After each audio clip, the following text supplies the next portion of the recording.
టిట్కో ఇళ్లకు తాము gated community స్థాయిలో కలర్స్ ని సెలెక్ట్ చేస్తే జగన్ వచ్చాక వాటిని మార్చేశారని మండిపడ్డారు మంత్రి నారాయణ.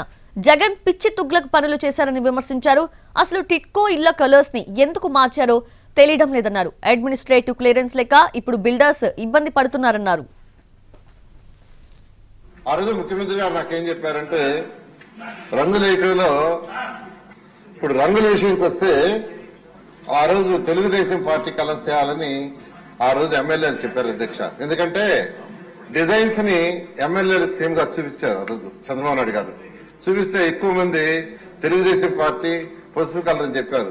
అయితే వెంటనే సేమ్ గారు ఏమన్నట్టు వద్దు, గ్రేటెడ్ కమ్యూనిటీస్ లో ఎలాంటి కలర్స్ ఉన్నాయో ఇది ఒక మంచి గ్రేటెడ్ కమ్యూనిటీ కావాలి, అలాంటి కలర్స్ డిజైన్ చేయమంటే నేను యాక్చువల్ గా ఈ కన్స్ట్రక్షన్ వాళ్ళందరికీ చెప్పి యాక్చువల్ గా రకరకాల డిజైన్ చేయించానండి.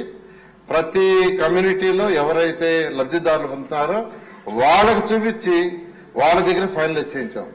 డిజైన్లు 10 చేయించాం ప్రతి దగ్గర, వాళ్ళకి చూపించి వాళ్ళ దగ్గర ఫైనలైజ్ చేశాం.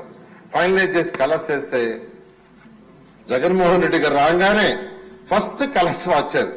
ఎందుకు మార్చారు?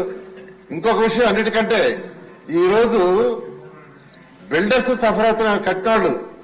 ఎందుకంటే దానికి అడ్మినిస్ట్రేటివ్ గ్యారంటీ లేదు, టెండర్ లేదు, ఏమీ లేకుండా 300 కోట్ల రూపాయల సుమారు వర్త్ కలర్స్ మార్చేశారు.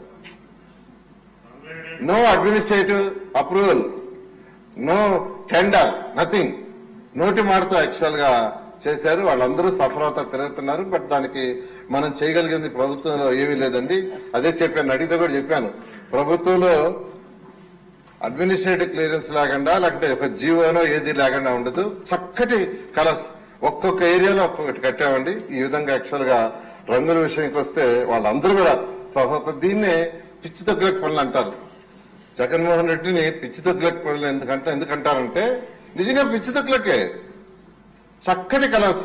ఎందుకంటే తెలుగుదేశం ప్రభుత్వం ఆ రోజు ఎన్డీఏ ప్రభుత్వం మేము మా కలర్స్ వేసుకొని వెళ్ళొచ్చు, కానీ ముఖ్యమంత్రి చాలా క్లియర్ చెప్పారు.